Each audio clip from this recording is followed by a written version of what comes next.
Então nós vamos falar de cada grupo muscular, os melhores exercícios. Isso é uma boa pauta, tá? Lembrando que dia 10, sexta-feira, às 6 horas da tarde, vai ter promoção da minha consultoria, tá? Mais informações aqui nos comentários. Vamos começar com o peitoral. O que acontece, pessoal? Já clica no gostei e se inscreve no canal. Os melhores exercícios, eles não são oriundos de uma definição por si só. Ou seja, peito, supino. Não é assim. O melhor exercício é o que você tem necessidade, tá? E é um pouco disso que eu vou falar. Você tem que pensar o seguinte, se você precisa de superior de peito e você fizer exercícios de inferior, isso não vai te ajudar, isso não vai melhorar o seu físico. Como é que eu sei qual região eu preciso melhorar? Isso é um aspecto visual, é subjetivo, é difícil. É igual pedir para você entrar num desfile de moda e falar assim, olha, qual que é a roupa bonita aqui? Aí você fala, não sei, eu não entendo dessa área. Então, qual que é a maneira mais fácil? Você pedir opinião para alguém, né? Então, por exemplo, chama um amigo seu fisiculturista, alguém que está ali na academia, né? Vai no banheiro, né? Tira sua roupinha, mostra seu corpo para ele, né? Baixa as calças. Olha meu posterior, nossa, que beleza, tá faltando o glúteo. Então, vamos descer o pau no glúteo? Vamos descer o pau no glúteo. É assim que nós vamos fazer. Você vai precisar de uma ajuda de alguém, uma avaliação visual. Então, por exemplo, de peitoral, a gente vai dividir aqui em pelo menos 3 grandes grupos, tá? Parte superior, que são os inclinados, parte medial, que são os que a gente faz no mesmo plano, né, no reto, e a parte inferior do peitoral, que a gente vai fazer de forma declinada ou no crossover, puxando de cima para baixo. Vê qual parte precisa e coloca. Para as pessoas que têm dificuldade mais nessa parte que junta aqui, tá?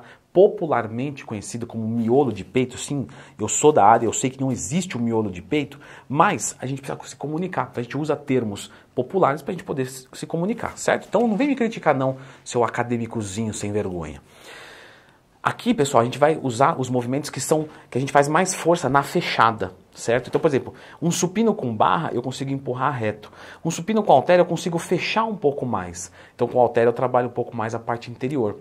Quando eu estou fazendo um crucifixo, né, com halteres, ele desativa na linha do ombro. Se eu estou fazendo no cabo, eu consigo fechar mais e trabalhar a parte interna. Já na dorsal, nós temos aqui 2 movimentos bem distintos, que são os que dão espessura, ou seja, que joga a minha dorsal para trás, e eu tenho os que me dão largura, que joga as dorsais para os lados. Então, puxadas de cima para baixo, certo? Vão trabalhar mais a largura. Remadas de frente para trás, vai jogar minhas costas para trás. Então, ó, estou abrindo minha dorsal e estou dando espessura para minha dorsal. Puxadas e remadas. Para trapézio, normalmente quando a gente vai fazer o treinamento de trapézio mesmo, a gente faz exercícios buscando a ponta do trapézio, que são as elevações escapulares. Então, normalmente os encolhimentos e as remadas altas. Só que a remada alta, pessoal, é importante que você pegue mais ou menos assim, ó. Você vai pegar a barra polegar com polegar e aí você vai executar o movimento. Se você abrir demais, você mexe menos a escápula e mexe mais o ombro. Então você começa a fazer uma elevação lateral. Olha só, fechadinho, ó. Estou fazendo trapézio, certo? Agora, dá uma olhada no abertinho, ó. Eu vou abrir bastante só para ficar fácil de você conseguir visualizar. Ó, abrir bastante. Concorda que eu estou fazendo quase como se fosse uma elevação lateral? Só que eu estou segurando, ao invés de segurar o halter assim, eu estou segurando ele para baixo. Então a remada alta faz ela um pouquinho mais fechada, tá? O miolo do trapézio você trabalha bastante também com os exercícios de remada de dorsal, porque o trapézio ele é um músculo das dorsais, tá? Às vezes o pessoal pergunta, muito na caixinha de perguntas lá do Instagram que eu abro todo dia, trapézio faz parte do ombro? Não, trapézio faz parte da dorsal, das costas. Falando nos ombros, né? Os ombros a gente divide em 3 porções. Cabeça anterior, que são as elevações frontais, tá? Principalmente com pegada neutra e fechada, tá? Quanto mais aberta a pegada, mais a cabeça lateral recebe tensão. Quanto mais fechado, mais a cabeça frontal recebe tensão. E com a pegada neutra você tem mais recrutamento, certo? Depois você vai passando para a cabeça lateral, que aí você faz realmente um movimento de lateralidade, de jogar o halter para longe, ó. Você quer jogar sempre para longe, tá? Nunca você quer fazer pertinho, não. Você quer jogar lá longe. Cabeça lateral. Sempre dê mais foco, tá, para a parte lateral, que vão ser os desenvolvimentos e as elevações laterais. Por quê? Quando você treina peito, você já ativa o deltoide anterior. E quando você faz remada, você ativa a parte de trás do seu ombro. Essa parte aqui. Leandro, essa parte quase sua não existe, né? Existe sim. Eu melhorei muito esse ponto, tá? Tem que elogiar o professor. E aqui você vai conseguir com os crucifixos inversos. Você pode fazer, segurar na bolinha, né, do cross e puxar. Você pode fazer com halteres, você pode fazer no crucifixo máquina, né, pegada invertida. E que lembre-se, também é recrutado com todos os exercícios de remada, tá? Bíceps, pessoal, a gente divide normalmente em dois também, tá? A gente tem o bíceps e nós temos o braquial. O braquial, ele fica aqui fora, certo? Olha uma fotinha aparecendo aí. O editor deve estar adorando agora. É insert para ele trabalhar. E é mais recrutado quando a gente faz no martelo. Com pegada neutra, você trabalha mais o braquial, que ela dá mais lateralidade para o seu braço.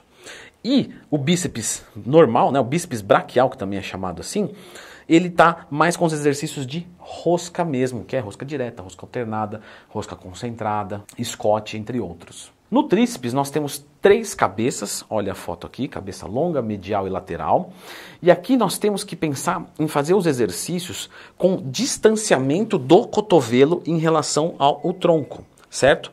Então, se eu colar, né, o meu cotovelo no meu tronco, eu vou recrutar mais a minha cabeça lateral. E aí, quando eu vou afastando aqui, ó, então aqui seria uma rosca testa, concorda comigo? E aqui em cima, ó, por exemplo, seria uma rosca francesa, que aí vai trabalhar mais a cabeça medial. Então eu preciso desses 3 movimentos para conseguir recrutar mais, né, harmoniosamente o meu tríceps. E aí você vê o que você precisa. Logicamente, a gente tem exercícios que pegam as 3 cabeças, como por exemplo, né, o supino fechado, ó, porque ele começa com o cotovelo perto e ele termina longe. Então você pega as 3 cabeças.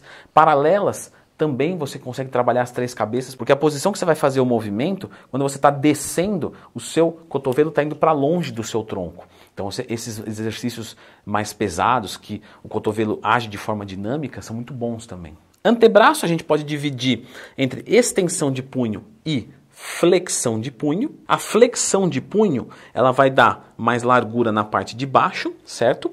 E a extensão de punho, ela vai dar mais largura e desenho, né? Esses desenhos aqui na parte de cima. Eu não estou vendo desenho nenhum, ninguém perguntou nada. Esses desenhos aqui na parte de cima. A rosca inversa também trabalha mais a parte de cima, tá? Mas ela trabalha de uma maneira diferente, porque quem faz o movimento é o cotovelo e não o punho. Exercícios de coxa, a gente vai dividir aqui com parte anterior da coxa, parte da frente, né, que vai ser extensor, agachamento, leg press, passada, etc. Parte de trás da coxa, que aí vão ser os flexores, né, mesa, cadeira, flexora vertical e também o stiff que rompe fibras por alongamento. E na parte adutora, o principal, tá, o que mais vai recrutar fibras, aqui sim a gente pode dizer isso, é a cadeira adutora, tá? Você quer crescer adutora, é cadeira adutora. Lógico que um agachamento com os pés girados para fora também vão trabalhar os adutores, mas num nível de incidência menor, certo? E aí nós temos também os exercícios de glúteos, né? E o glúteo, ele vai ser dividido, igual com a dorsal, largura e espessura. Então, você quer que seu glúteo cresça para trás? Você vai fazer exercícios que o seu pé é projetado para trás, como por exemplo, 4 apoios, elevação pélvica. Você quer que o seu glúteo cresça para o lado? Então você vai abrir o seu quadril. Cadeira abdutora, abdução de perna com cabo, que aí você vai ativar mais o glúteo mínimo e médio, certo? Jogando para trás mais o glúteo máximo. As 3 porções são ideais que você trabalhe. Na panturrilha, nós temos aqui 2 grandes grupos. O grupo do estendido e o grupo do flexionado. Então o estendido é, por exemplo, os gêmeos em pé. Então você está todo estendido, o quadril está estendido, o joelho está estendido e ele trabalha a panturrilha como um todo. Quando você senta e faz panturrilha sentada, você trabalha mais o sólio. O sólio ele é uma musculatura que fica dentro, vamos colocar assim, tá? Pelo amor de Deus, mas só para ficar fácil de entender, dentro da sua panturrilha. Então imagina, quando você está trabalhando o gêmeo sentado, você não está trabalhando a parte externa dela, não com ênfase, tá? Você está trabalhando na parte interna. Isso quer dizer que a gente não deve fazer? A gente deve fazer, porque a interna empurra a externa para fora, então também aumenta diâmetro. A gente pode trazer aqui também, né, é pertinente, o tibial anterior, que é a parte da frente, né, a famosa canela. Né? Então tem gente que às vezes tem a panturrilha muito fraquinha e tem uma boa máquina de tibial anterior, você fazer um trabalho ali também é bacana. E por fim, o abdômen, a gente vai dividir entre supra, infra e oblíquos. Supra a parte de cima, infra a parte de baixo e os oblíquos a parte lateral. Mas para o abdômen, eu vou deixar aqui um vídeo específico, tá? Porque é um pouco mais complexo, né? Como, por exemplo, uma pergunta que eu recebo muito na consultoria. Eu preciso fazer oblíquos? Isso não vai deixar minha cintura larga, grossa e atrapalhar a estética do meu corpo? Então dá uma conferidinha aqui.